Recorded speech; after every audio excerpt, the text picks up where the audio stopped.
Like many of you, I watched the leaders' debate last Sunday and hoping that I was going to learn something about the vision that they each had for the country. And like you, I was severely disappointed. For me, it's important for our political leadership to have a vision for the country and make it clear. For members of the ADF, it gives substance to the purpose and a foundation to their role in providing a military defence of our country. Without such a vision, there's a danger of yet again committing the lives of young men and women of this country to military conflicts without a clear purpose and without the will to see the task through to the end.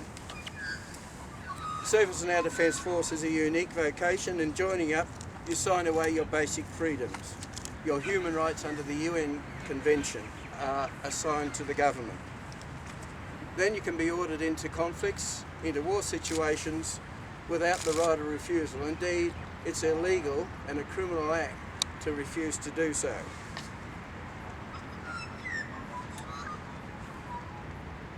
In the words of one of our former Prime Ministers, Billy Hughes, when he was talking about the role of service people in this country, he said, "We say to them, you go and fight, and when you come back, we will look after your welfare." I stand today here on behalf of a broad coalition of ex-service men and women and their families to highlight a glaring inequity which is seeing military superannuation pensioners losing out on the purchasing power of their pension benefits.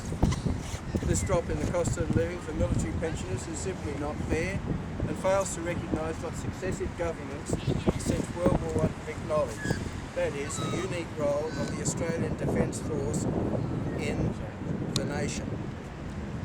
You may be aware of the inequities between the federal government's indexation formula for military super pensions against welfare beneficiaries. In '97, the then Howard government moved to a wage-based formula for age and welfare pensioners, leaving these military superannuants on a formula based on the CPI index. The reason for this inequity is simply because the Howard government concerns about costs were to the forefront of their concerns. This concern has led to the federal Labor government stepping back from introducing a wage-based formula for our Defence Force retirees, despite supporting such a move when they're in opposition. This now leaves military superannuation pensions more harshly treated than any other Commonwealth payment that has been made to people and is regularly adjusted for cost of living. We've recently received limited support from the coalition leader Tony Abbott and also the Greens for the indexation formula that applies to other Commonwealth payments. And we have continuing active support from Senator Fielding. However, despite meetings with a succession of Defence personnel ministers, the last being Alan Griffin, and also with the Finance Minister, Lindsay Tanner, the Labor government's refused to budge on this issue.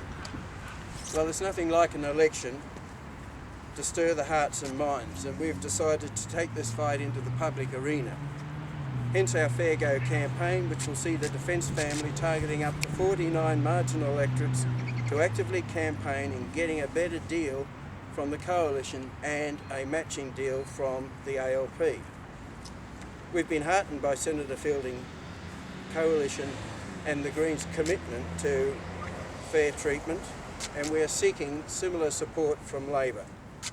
Over the next 3 weeks or so, we'll be mobilising our supporters in the Defence family and seeking the support of Australian voters in taking the fight to electorates. We're already speaking to local candidates in these marginal seats to ask them if they support us in getting a fair go for our benefits.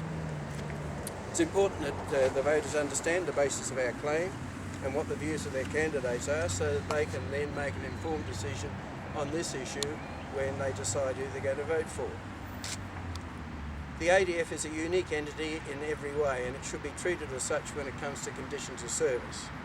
The cost of fair indexation in the overall context of the budget of something like 350 billion a year is peanuts. It's a fraction of 1%, and it's also a declining percentage of the country's gross domestic product. So for the government to claim it's too costly is just not a sustainable argument. It is in fact a lack of will to fairly treat its servicemen and women that it sends to war in the benefits that it then assigns to them.